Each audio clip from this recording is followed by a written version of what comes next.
ये लड़की एक तो इसकी शादी से अपने हस्बैंड से खुश नहीं थी। इसके अलावा एक लड़का था मुंडनवास का, उसके साथ इसका पुराने टाइम से प्रेम प्रसंग था।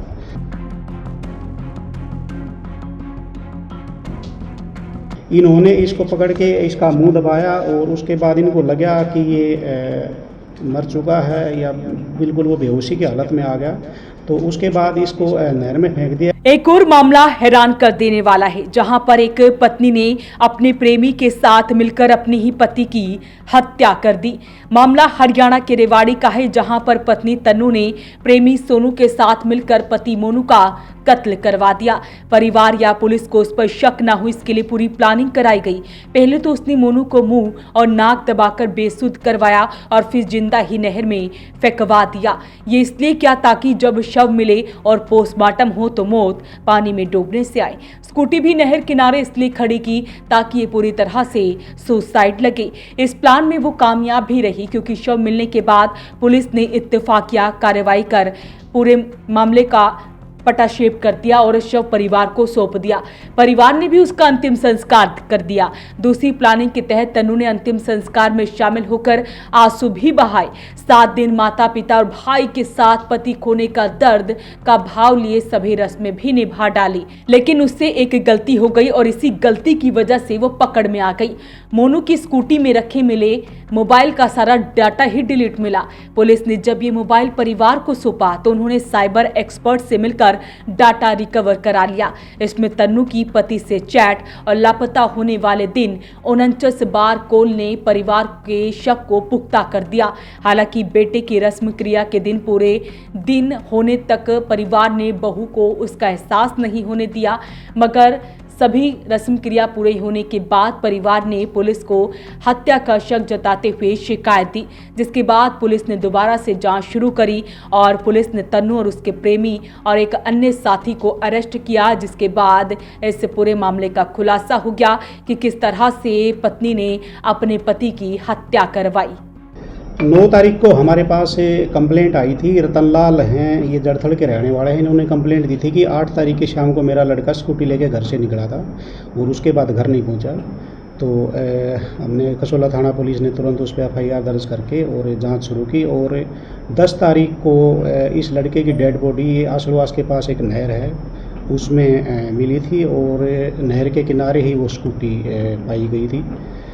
उसका पोस्टमार्टम करवाया गया, ऑफिशियल टीम वगैरह सब बुलवाई गई, पूरी फॉर्मेलिटी की गई। उसके बाद मामला थोड़ा सस्पिशियस लगा। उसके परिवारजनों ने भी थोड़ा सा शक जाहिर किया। उस पर कार्य करते हुए खुफिया जानकारी और तकनीकी साक्ष्यों की हेल्प ली गई और उसी तकनीकी मदद से हमने इसमें ये पाया कि जो मृतक है मोनू, इसकी कुछ दिन पहले शादी हुई थी। ये लड़की है तन्नू, जो कसौली की रहने वाली है और ये लड़की एक तो इसकी शादी से अपने हस्बैंड से खुश नहीं थी। इसके अलावा एक लड़का था मुंडनवास का, उसके साथ इसका पुराने टाइम से प्रेम प्रसंग था। तो उसी के मद्देनज़र इन्होंने प्लानिंग बनाई कि इसको ठिकाने लगा जाए और 8 और 9 की रात को इस लड़की ने अपने हस्बैंड को बुलाया और इसके प्रेमी ने और उसके कुछ दोस्त हैं, उन्होंने पहले से ही प्लानिंग बनाई हुई थी। तो बुला के और जैसे ही वो कसौली गांव में आया तो इसको पकड़ के और इसको मार के और नहर में फेंक दिया, जिसकी डेड बॉडी 2 दिन बाद बरामद हुई। तो हरियाणा के रेवाड़ी में 23 दिन पहले गांव आसलवास के पास नहर में मिले 21 साल के युवक मोनू की डेड बॉडी के मामले में पुलिस ने सनसनीखेज खुलासा कर दिया है। पुलिस के मुताबिक मोनू की हत्या उसकी पत्नी तन्नू ने अपने प्रेमी सोनू और उसके साथियों के साथ मिलकर कराई थी। आरोपी ने पहले युवक के मुंह और नाक को दबाकर उसे बेसुध किया और फिर हत्या को हादसा दिखाने के लिए उसके शव को नहर में फेंक दिया। अब तक के अनुसंधान के अनुसार, अभी कल ही इनकी शाम की अरेस्टिंग हुई है, अभी और भी गहनता से जांच की जाएगी। अब तक के अनुसंधान के अनुसार ये है कि ये कसौली में आए ये 2 लड़के थे जिनका नाम है हरिओम और अमन। इन्होंने इसको पकड़ के इसका मुंह दबाया और उसके बाद इनको लगा कि ये मर चुका है या बिल्कुल वो बेहोशी की हालत में आ गया, तो उसके बाद इसको नहर में फेंक दिया। एग्जैक्ट इनको भी ये नहीं पता कि उस टाइम तो मर चुका था या नहीं, पर इनके अनुसार इन्होंने ये सोचा कि ये मर चुका वो, और आगे अभी कुछ रिपोर्ट्स आएंगी ऑफिशियल से, उन पे क्लियर हो जाएगा कि वो मरने से पहले फेंका गया है या बाद में फेंका गया है, वो सारी चीज़ आ जाएंगी। अभी हमने 2 लोगों को इसमें अरेस्ट किया है। जो मृतक है इसकी वाइफ है तन्नू, और जो एक लड़का था जिनको इन्होंने भेजा था मारने के लिए, उसमें से एक लड़का हरिओम सनोप धर्मवीर मुंडनवास का है। इन लोगों को कल शाम को अरेस्ट किया गया है और अरेस्ट करके आज इनको कोर्ट में पेश करके रिमांड लिया जाएगा और गहनता से पूछताछ की जाएगी। आने वाले समय में जो भी तथ्य आएंगे आपको शेयर किए जाएंगे। इसके अलावा इसके परिवार वालों ने, मृतक के परिवार वालों ने लड़के के परिवार वालों पर भी शक जाहिर किया है, जिसके बारे में भी अभी और गहनता से अनुसंधान किया जाएगा। शादी सर कब हुई थी और ये मृतक क्या करता था?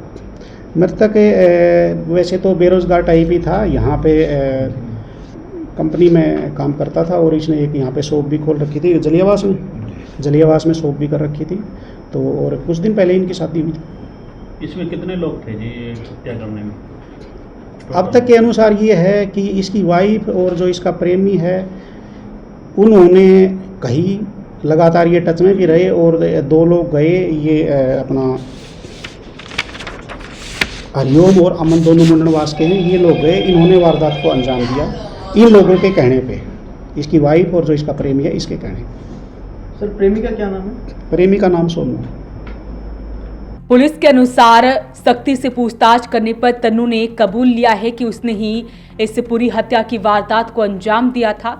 बताया गया है कि मोनू को दोनों के संबंधों की जानकारी हो गई थी और इसी कारण अपने पति को रास्ते से हटाने के लिए पूरी योजना बनाई और फैसला लिया गया कि किस तरह से उसे मारा जाएगा। लेकिन पुलिस ने तो पहले इत्तेफाकिया कार्रवाई कर दी, लेकिन परिवार को शक हुआ, जिसके बाद परिवार ने हत्या की आशंका जताई। पुलिस की जांच दोबारा होती है जिसमें पूरा खुलासा हो जाता है। तो फिलहाल दोनों को गिरफ्तार कर लिया गया है। अपील रहेगी इस वीडियो को आप शेयर जरूर करें। Bureau report, voice of Panipat.